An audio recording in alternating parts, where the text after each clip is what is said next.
What's up, everybody? Welcome back to another great episode of Road Talk. Here at Road Talk, I be in Road tells you all the news you need to know. Guys, in here at Road Talk, we will be talking about chapter 1051 of One Piece. So, guys, if you read that, we will be doing a full review about everything that happened into this chapter. So, if you like that, please make sure you subscribe so you always will be in tune. Last week, I said this chapter of 1050 was a historic chapter, but this chapter even takes it to a different degree. And I will probably even dive back into the last chapter of 150 just to vent out some little frustration I did have about that chapter. I didn't keep it real with y'all last chapter, and I should have took it all the way there. But don't worry, guys. This week, I will not let you down, and we will have some fun here at Road Talk. So without further ado, all my Nakama, all my friends, y'all know what time it is. Let's go!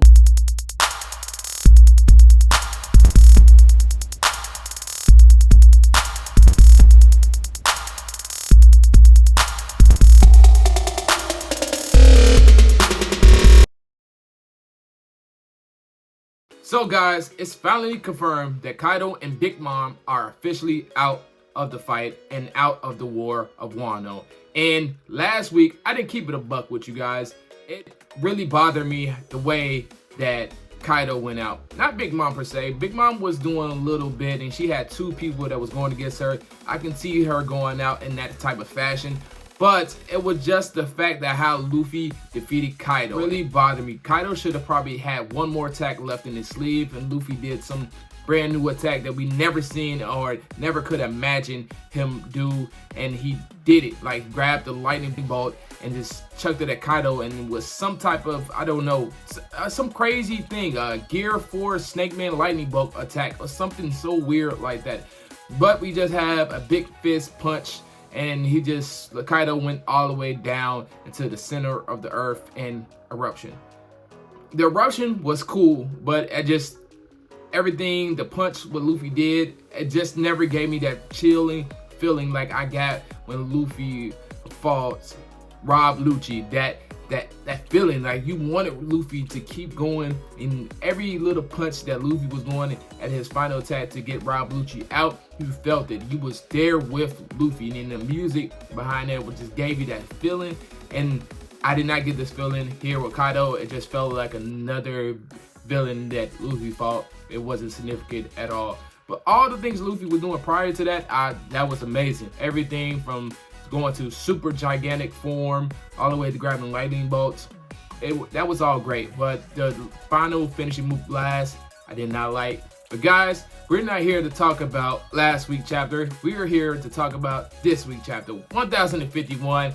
And this chapter did not let me down at all. I loved all of it, and let's get into it. And this chapter should have probably just been called Chilling, because I got chills all through this chapter, even from the beginning of the chapter when we have the Akazaki 9 coming back. Probably not 9 now because their numbers are gone, but they're back, and their entrance was something to behold. When it felt like when I was watching My Hero Academia and All Might was busting through the smoke, and he was just looking mad and menacing, and he looked like he was ready to go, and he got chilled because he was there. And that's exactly, once again, why the title should have been probably called Chills, because the way they was introducing the characters, and this mysterious character was walking out the smoke, and then all the Kinemon was popping up doing his pose, and everybody was walking cool, and they had that swagger to themselves.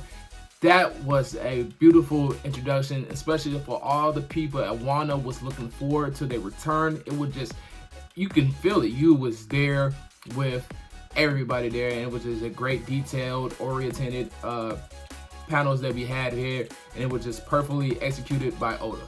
And one other thing too that we have to talk about is that Kinemon and Okiku are perfectly healthy and fine. I know a couple last chapters ago we was worried about them, but they're here now, fine. Kinemon's back together, and Kiku is on the arms of Nekomamushi, and everything's cool. And it was so great to see that everybody around Wano was getting these like news reports and seeing that they were all back together. And what was good about somebody else getting back together was all the Straw Hat crew members was all together back in one place. And guys, finally, Oda has listened to all my requests, and finally he's listening to my videos, and he has Yamato joining the crew. Not officially because Luffy is not there. We're gonna still have to wait for Luffy to accept him. He is the captain and he gets to say who gets on the pirate crew and who doesn't. But all reports for me is looking like she is definitely going to be a part of the pirate crew. And especially how Odin was a part of Roger's crew and how he joined on at the last person to join on the crew. That's exactly what I'm feeling here. And plus, Yamato is saying that she is Odin, and this is the perfect writing for this to happen. The Straw Hat crew is going to be the most powerfulest Straw Hat crew ever. And it'll be right there with Rock Lee Sebek's pirate crew with Whitebeard, Big Mom, Shiki, and also Rock Lee Sebek himself. It's going to be right up there because we have Luffy, we have Zoro, we have Yamato, we have Sanji, we have Jinbei, and don't sleep on everybody else because we have Frankie, which I give Frankie a lot of applause because what he did and to this war, that was just phenomenal. And also Nico Robin. Nico Robin just was a straight monster. She was just a Don't get started with the Straw Hat pirate crew. They are some monsters. They are to be feared, and I feel sorry for whoever goes up there next, and if they are all healthy. Thank you, Oda, one more time. Yamato is 80% for sure joining the Straw Hat pirate crew.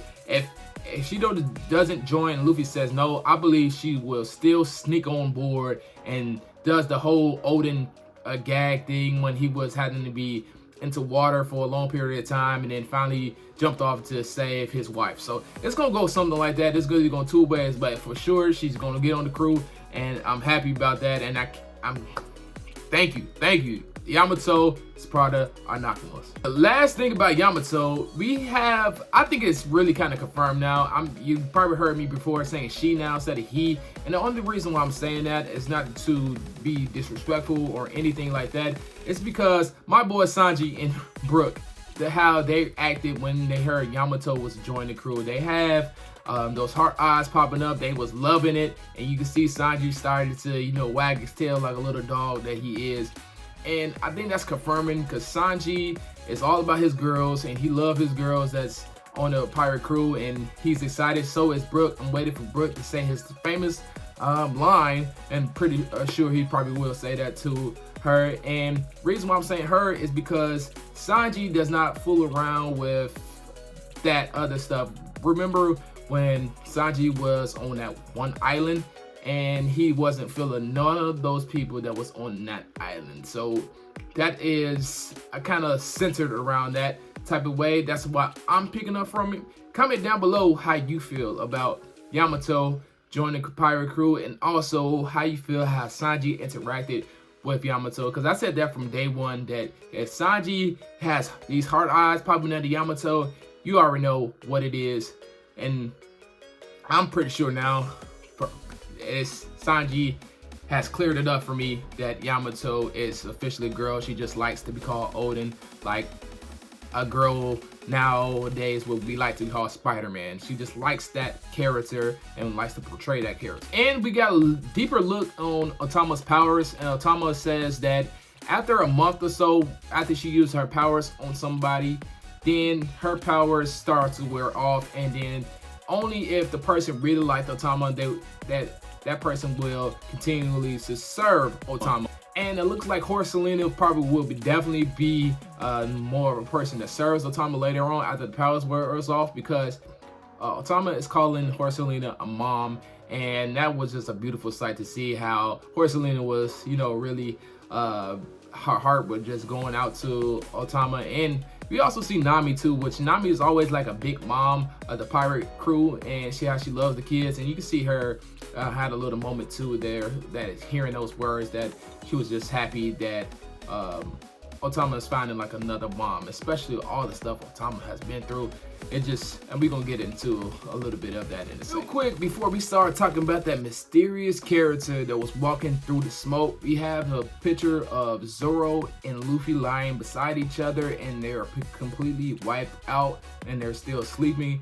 It doesn't look that bad. We have seen Luffy look a lot worse in our previous chapters and a lot of long ago chapters, but he doesn't look that bad, but it's just a little bit mysterious. If Gear 4th was always taking like so much out of Luffy, and he was depleted, and he was losing his lifespan, I'm using Gear 2nd. I just really worried about Luffy on how when he uses his Gear 5th form. What is the drawback to that? Because I feel like it's really going to be something severe after Luffy gets up. I think we're going to have a serious chapter when Chopper comes to tell Luffy, hey, when you go in that form, you're basically almost dead. Like, your heart stops beating and such and such. It's going to get real deep. I'm just really scared about that. And then also, I believe Zoro is right there too. And we still haven't had that resolved by Zoro seeing the Grim Reaper. So I don't know how that's going to play. Maybe Zoro can be a Grim Reaper and saving Luffy's life at this moment. But who knows? I'm waiting for that further detail about these two powerful characters, and probably one of the two most important characters in the whole entire One Piece. Even fans vote Luffy and Zoro up there in the 1 or 2. So it just we gotta wait a little bit more about them too. As that mysterious character continued to walk through this smoke entrance of greatness, he goes on and saying, in the past 20 years, since his father has passed, he was glad that everybody survived this long. I know the year's been difficult, but tonight the party will not have to be in at tonight. The party can continue tomorrow, and we can continue to live the way we lived 20 years ago before Orochi and everything. And he was like, do not worry about Orochi, do not worry about Kaido, they're all been defeated. Met these great allies, and they helped me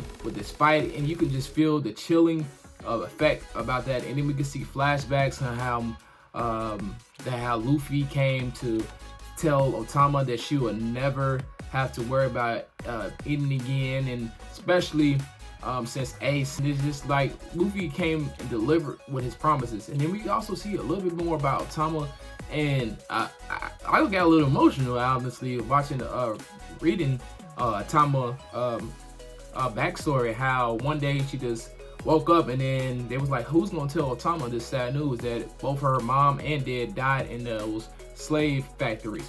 And Otama was like, she was sad, but she put a big girl pants on, and she just continued to work hard. She said, Mom and Dad, don't worry about me, I'm gonna be alone, but I'm gonna be all right. And now we're just like, man, like, I'm trying to hold it in right now. Like, that was really sad how she said that. And then how she proceeded to continue to go on her grind. She was still selling her hats, and she was giving around to people, and it was just showing how emotionally draining this whole war was on her, and the whole enslavement of Orochi and Kaido was on her. And then we also get to see Tetsu comes out and says something that was kind of there's something that kind of threw me off a little bit, because Hitetsu came and was talking to Otama. He was like, hold on for a little bit longer, Otama.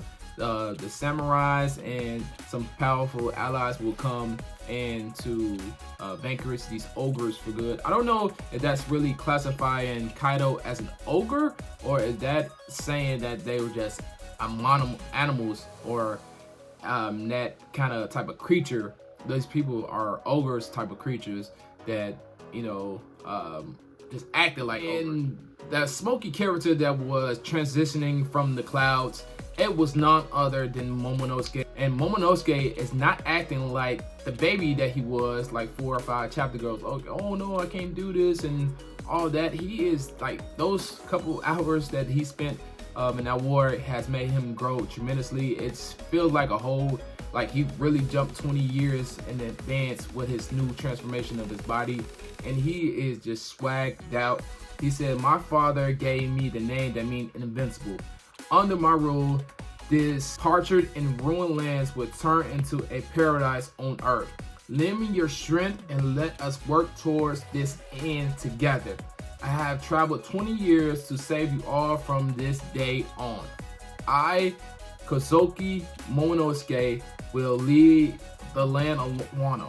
And it was just a beautiful, like, drawn scene. We have everybody basically crying. We have the civilians crying. We have Nakama crying. We have even his sister crying. Hiyori is crying at the very moment. And then we get to see Momonosuke and Hiyori finally meet and hug each other once again, which I kind of was a little bit, I really wanted something else, because Hiyori has this gag that she runs and kicks Momonosuke every time she sees him. I was hoping for that just in the whole adult form. Momonosuke had this look on his face, but they kept it very, very formal, and Momonosuke and Hiyori had a beautiful moment together, and Hiyori cried right on Momonosuke. She was happy to see her brother, and Momonosuke starts to walk towards his throne, and that was the end of the chapter. It was perfectly wrapped up and with tons and tons of emotions. It is that perfect triumphant feeling after finishing the war. Everything is perfect in the world after that. You feel at peace. You triumph over so many things during that grind, and to look at everybody that's around and happy too, it just really gives you shivers. And especially having the backgrounds with Otama and how what she did during her young age to continue to grind, and Momonosuke too, because he is still around that same age, even though he does have this 20 years maturity in his body, but he's still I believe he's like 26 now with his body, but his real brain, his brain age is probably like 6 years old. So it's just a powerful a chapter, very well drawn, and it's a shout out to Oden for what he did into all the things he accomplished with the whole Wano, and how people love what Oden did. And it was all back, a callback to him. And then Momonosuke is saying, "Mom and Dad, I didn't let you down. I won't let you down. I'm gonna lead this world into a better place." Last thing before I let you guys go, when Momonosuke was telling the people of Wano that they were triumphant because they teamed up with this pirate ninja mink alliance, Kid was in the sidelines and he was just like, "What alliance?" So it kind of had me thinking, what is Kid about to do after this is all said and done? Is he about to turn up for the one time and just to see what's going, like, "Hey, I'm not here to be in no alliance no more. This alliance is over. I'm taking over. Wano is mine." I don't believe it's gonna work out like that. I believe Kid does have some type of respect, and he's badly injured as well, but it would just be real crazy to see Kid just turn up like, "No, it's a new dawn for real. It's gonna be a new dawn, because I'm about to show you what it's gonna be about." That'd be something. But shout out to this Oda for one more time for drawing this perfectly well done chapter, and it was just very well executed by all fronts. Guys, great news. No break next week, so we get another chapter. Let's go, baby. That's what I'm talking about. And my head is scouting with all the possibilities of what's going to happen next. We already know the borders of Wano will still stay closed until Momonosuke approves that. But what's going on outside? Where's Big Mom Pirate Crew at? What is going on back there? Where is the world government doing? Are they battling Big Mom's Pirate Crew at the moment? What is CP0 telling the world government what Luffy did? And what is going on with Sabo, Luffy's brother? What actually did happen? These are all information that we gotta get to the bottom of. What happened to the world when they hear Big Mom and Kaido went down fighting Luffy, Kid, and Law? Like, I need all this stuff to happen. And lastly, guys, Where is the red poneglyph? We have made it all the way through Wano, fought all through the war, won the war. We still haven't even touched the red poneglyph or even looked at the red poneglyph. What is going on with that? And I said last thing, but one more last thing. Zoro and the Black Blade. Will Zoro actually go back to get Ryuma's Black Blade? Or will Zoro create a Black Blade here and now? And we already know Zoro did want to go back and see the grave one more time. So there's a lot of great things that still has to be told, and I cannot wait, and there's no break next week. So let's go for 1052. Please, please, Oda, deliver me all that stuff in one chapter. I might cry. I really might just cry. But once again, guys, it was fun. Till the next time, I appreciate you guys for watching this video. Peace.